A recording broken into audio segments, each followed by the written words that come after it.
Allan and Colleen, thank you again for getting together with me this Christmas to tell us about DGE. Yes. So what is DGE? Diversified Global Eco-Energy is an energy company.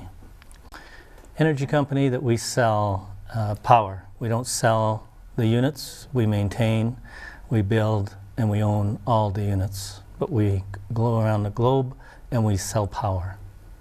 Tell me how the technology works. It's a green technology, and it starts with lithium-ion batteries, and charge those up, and that's the first start for the generator. And what it does, it turns on the star motor, which has neodymium magnets and electromagnets. And once these motors start up, they never get too hot. They're actually quite cool.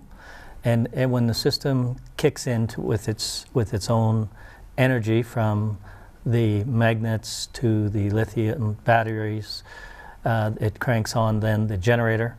Then the generator puts out 60 kilowatts per hour, and each generator is built on a 60 kilowatt per hour machine, and then we stack it from there. And that's how it works. It doesn't have any need for fossil fuels or any other feed to it whatsoever. So we're very clean. We don't harm the atmosphere, any animals, any birds, any insects. We're very clean, and we sit in a climatized building where we can control the heat and cold. So in other words, we can be in Alaska, we can be in the Sahara Desert. We're in full control of that machine, and we can just operate at about 80 degrees all day long. So you've got these powerful units that generate electricity, which can be ganged together? Yes.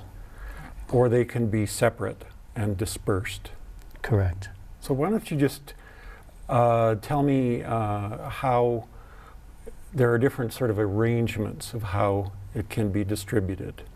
Well, we can start at 60 kilowatts. We can go as high as 50 megawatts. And we can place it right where the power is needed at the source, which you can't do that with solar or wind or hydro. You have to run it through transmission lines. And we can go right up to the step up, step down to the transfer station. We're completely portable. And do you have situations that this addresses a need that is very hard to address otherwise? Yeah, of course. I mean, most countries we're in, they don't have the funds to build out the power lines, transmission lines, and we don't need to have the transmission lines to go through to get to the target. We can bypass that and just go right to the source of the power where it's needed. And I gather that you have a different model, a business model, so that it is easier for countries or regions or customers to pay for this. Do you want to explain that a bit? So basically what we started with was it's green power, it's a new technology, and it's not commercialized anywhere in the world. It's brand new. So traditional financing groups don't want to take that risk, and they charge according to the risk that they feel is inherent in the project. So what we did is we went out to private equity funds and pitched the generator and pitched the solution, and our engineering department has been really good at defining how this machine works, and the benefits will be experienced within the communities we go into. And we found a private equity fund that is going to back us, and what they have agreed to do is fund over a 20-year time frame, which brings the capital cost of the project down, and so it brings the cost of the electricity down. And so they are going to fund over 20 years, and what we have done is we have touched about 60 countries. We're in serious discussion with 12, but we have 3 projects ready to be funded right now. So we took those 3 projects and we said, in each case, what do they need? What do they need for that region? And then we set the whole construction of that project based on what they need and what they can afford. and we use the distributed generation model versus a hydro dam or a wind farm. So we are tying right into the substations in those communities, which means we eliminate the cost of that infrastructure. We've been able to bring our tariffs down, even though it's a brand new energy, we've been able to bring the tariffs down to be competitive with wind and solar. And what we do is we go to the country's governments and we ask them to guarantee that tariff, that power purchase agreement tariff, and we use that tariff to pay for the capital cost of the equipment. So it's worked very well, and we're extremely happy to have this lender on board with us. So it's been good. It's very good. So I have a better idea now as to how the business model works and what the customer gets. Mm-hmm. Is there anything else that's distinctive about DGE? Well, we do have our give back program. We give 30% of our net profits back, net profits, and from every plant. And that's kind of unique because wherever the plant is located, we give it back to the local community that's buying the power from that plant. So in essence, when they pay their power bill, they're getting 30% back from what DGE is involved with. And there's a lot of people involved in a power plant. There's anywhere from 15 to 16, 18 partners in every power plant in every country. But our portion, DGE's, we give back 30%. So that's pretty unique, and I think you can talk a little more. She's, Colleen is more, that's her division also? Well, we looked at what these communities need to grow. It starts with the power, but that power generates profit, and if we are able to return 30% of that directly into that community, that will generate jobs, and it will improve education, or it will improve health. And like I said, we do an analysis of every community, and we identify leaders. And what we have done is we have a very well-known curriculum designer out of California who has designed a practical, experiential learning program. And so it teaches basic personal development concepts like problem solving and cooperative deliberation and determining community give back. We took that and we created modules where our team will go in and teach those modules, and that's sort of stayed targeted to 12 to 16-year-olds. And now they are working on the leadership development curriculum to target young adults. And the goal is to teach these young people how to be productive, effective entrepreneurs within their community with a sense of community so that they support the region that they're in. And it's been very effective so far. People really like it, the governments really like it, the community leaders really like it. So we're getting a lot of support for our programs going in. And we have touched on a number of different communities, and last time we met a lady that you work with in India, but we have found groups similar to her group. Wherever we go, they are starting to band together and work to grow and strengthen their own communities. We look at all aspects, and then we ask them to tell us which is their greatest need, and then that's the one we support. And then once that's up and running, then what's the next and what's the next. So with the 20-year program, we can generate sufficient revenues annually to keep that program funded so it continues to grow. So there's a lot that you bring to a community or a country in some cases that can not only help the country economically, right? Yeah. But will help the development of the communities, the villages, the people. There's lots of different sides to this. Yeah. There is, and the other one that Colleen and I are both part of is I Change Nations.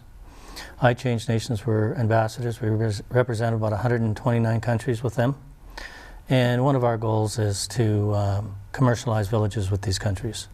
So that's the whole focus, is to take this money and give that kickstart to help commercialize a village where we can start helping them self-sustain themselves in some areas. Now, when you go and you meet with national leaders in a country, Yeah. are they open to this approach? They are very open, Yeah. and they usually work with us headache-free, open up the doors, turn in. They introduce us to all the divisions, financial, energy, every aspect that we need. The doors get open, and we usually get blessed with easier movement throughout the country than another group would go, because we do start at the presidential level. Okay, so give me an example, if you could, of a country that you approached that worked out well, where you started at the top. Probably the best one is the first one that we went into, which was Nigeria. And we have a really solid team there. They're really just totally committed to making this happen. And so they started right at the top, and then they were introduced, they rounded up, because energy in Nigeria is distributed by the discos, the distribution companies. So they basically rounded up all of the heads of those companies, and they did a presentation on how this could help the entire country if they adopted this approach. And that country, that is the one where we have a 30 megawatt pilot project going into that country now. 30 megawatts now, most 30 people megawatts. would think, well, that doesn't sound like very much. Because mega, we're always using the term mega. Tell me how much power 30 megawatts is. Well, it's hard to say. Well, a really good example for this area would be the Calgary airport runs on approximately 7 to 8 megawatts. So it will run, 30 megawatts will run a town. A town of 10,000, Easily 10,000. 10,000 people. Yeah. It all depends on the industry within the town. Depends how heavy the industry is, how heavy the usage is on the industry. The less industry, the more private you can have. You know, 1 megawatt will run about 1,200 maybe 1,200 Mm. homes. homes, depending on what part of the world you're in. Okay. So 30 would be 30 times 1,200, which would be 36,000 people could derive their electricity Yeah, depending again the if usage. it was similar to that example. Mm-hmm. Okay, that gives us some idea. So we've talked about the technology, we've talked about your breaking into many different countries, we've talked about this giving back program. Why don't we get down to the business part of it a little bit more? And tell me a little bit about the deals and the amount of money that's involved with some of these situations. Well, the business side is we start with, we train an IBD and international business developer. And we have in-house managing reps, which we call MRs. And they work together with the IBD. Then we go out and we find a local partner in the community we're going into, such as Nigeria. And then from there, we need then a off-taker. An off-taker is who buys the product, or who buys the power from us. And we then negotiate a PPA, which is a power purchase agreement. Following the power purchase agreement, they give us an SBLC, which is a standby letter of credit, so we can finance the project. Now, a 50 megawatt project would cost us roughly $500 million. 500 US The million. capital cost Yes, about would be 518 about million. $500 million. Yes. Yes. And we put that over 20 years, as Colleen mentioned. That's the model. And it costs the community very little, or the off-taker, because he does have to put up a SBLC, which that does cost some money. That first SBLC is usually around 125 million, and that's for the first year. And then once the plant is up and running, whatever the value is of the tariff, which is the PPA. That's the SPLC that continues with the project for the balance of 19 years, and it automatically renews every year. So in that case, if it was a $35 million monthly tariff, not monthly, annual, then it would be a $35 million annual SPLC. And that would be for a 50 megawatt? Yeah, these are just Example? depending on what tariff we're talking, because we're anywhere from 10 cents up to 17 cents and higher, some areas. So if I got my math correct here, we're talking $35 million for 36,000 people. Is that right, in the example you're talking about? Correct. So that's about, if I got this right, about $1,000 per person per year in places that didn't have electricity before. Correct. That sounds like a pretty good deal to me. Yeah, and it's is. not spendable unless they don't pay their bill, right? So there's no risk to it. We basically carry all the risk within the plant. Is it worth doing? What's motivating you guys at this stage of your lives to work this hard to do all of this? To make a difference. It's worth it. To make a difference, to make a change for the person that'll never have a light. We want to be able to get that person one light, maybe a stove, maybe a heater, you know, nothing crazy, but stuff that we as Canadians take for advantage of in a major way, where we have lights in every room, we have heaters, we have everything at our fingertips.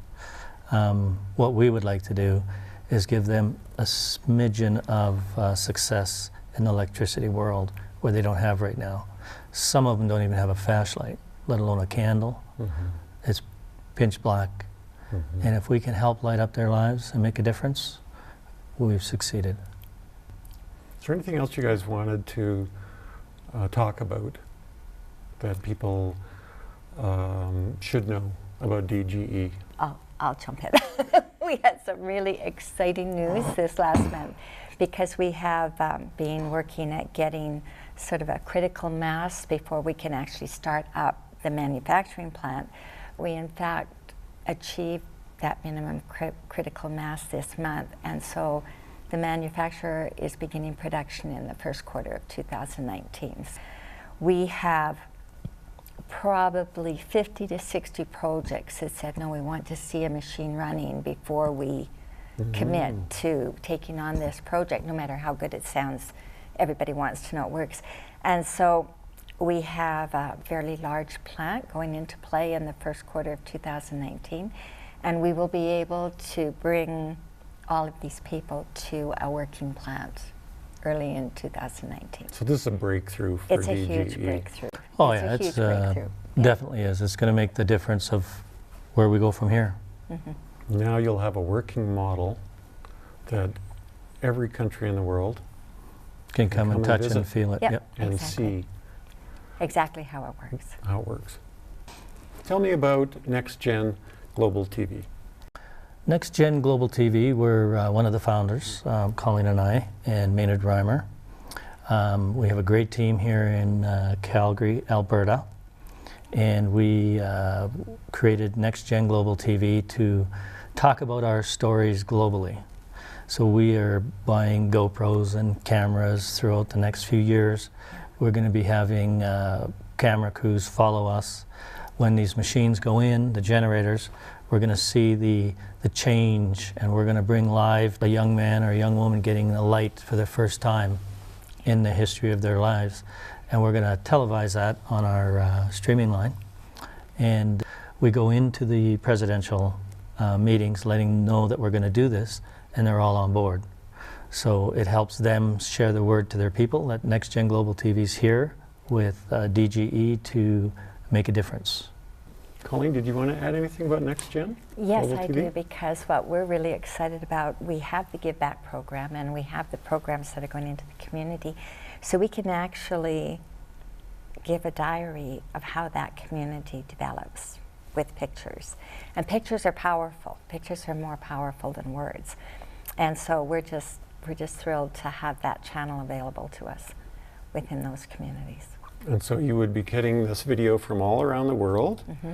It would be going online, Yep. and you could stream it live Yep. We have in the some ability. cases. Yes. Yep. to keep up with this story of DGE. Correct.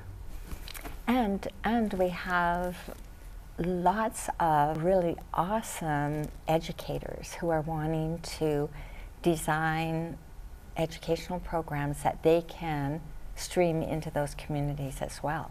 So we can do some distance learning, and we can really make a difference. We're very pleased with where we're at today. Well, thanks Well, again, you guys. Yeah, it's been a great Appreciate interview. that. Thank you. Well, thank you very much, Bill. It was Can't really wait to good go see you again. to Nigeria Yes. and see this live. As We have well.